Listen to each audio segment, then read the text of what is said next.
Hello friends. So இன்றைக்கி நமக்கு 5ஆம் வகுப்பு இருக்கக்கூடிய தமிழ் பாடத்தில் இருந்து மரபு சொற்கள் பார்க்கலாம். ஸோ அதுக்காக இந்த சார்ட் ரெடி பண்ணியிருக்கிறேன்.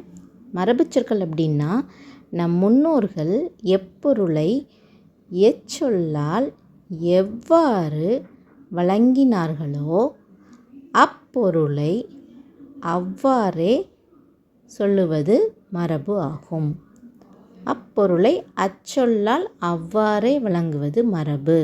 ஸோ முன்னோர்கள் எப்படி சொல்லியிருக்காங்களோ அந்த சொற்களை அப்படியே சொல்கிறது தான் மரபு அப்படின்னு சொல்கிறாங்க. ஸோ அதுதான் மரபு சொற்கள்.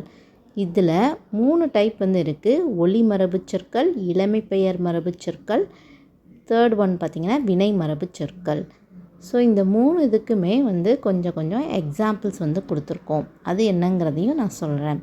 ஸோ ஃபஸ்ட்டு ஒலி மரபு சொற்கள். குரங்கு அளப்பும், யானை பிளிரும், குயில் கூவும், மயில் அகவும், புலி உருமும், ஆடு கத்தும். ஸோ இது எல்லாமே ஒலி மரபு சொற்கள். ஸோ இது எல்லாமே பார்த்திங்க அப்படின்னா ஒவ்வொரு விலங்குகள் மற்றும் பறவைகள் எப்படி சவுண்ட் கொடுக்குது அப்படிங்கிறத சொல்கிறாங்க. நெக்ஸ்ட்டு இளமை பெயர் மரபு சொற்கள். ஆட்டுக்குட்டி, கோழி குஞ்சு, குதிரை குட்டி, மான் கன்று, சிங்க குருளை, குரங்கு குட்டி. ஸோ இந்த இடத்துல ஈக்கு வருது அப்படிங்கிறதையும் பார்த்துக்கோங்க. ஸோ அதான் இளமை பெயர் மரபு சொற்கள். நெக்ஸ்ட் தேர்ட் டைப் என்னதுன்னு பார்த்திங்கன்னா வினை மரபு சொற்கள். ஸோ இதில் என்ன இருக்குதுன்னு பார்த்திங்கன்னா அம்பு எய்தார். செகண்ட் ஒன் அப்படின்னு பார்த்திங்கன்னா ஆடை நெய்தார். அம்பு எய்தார், ரெண்டாவது ஆடை நெய்தார்.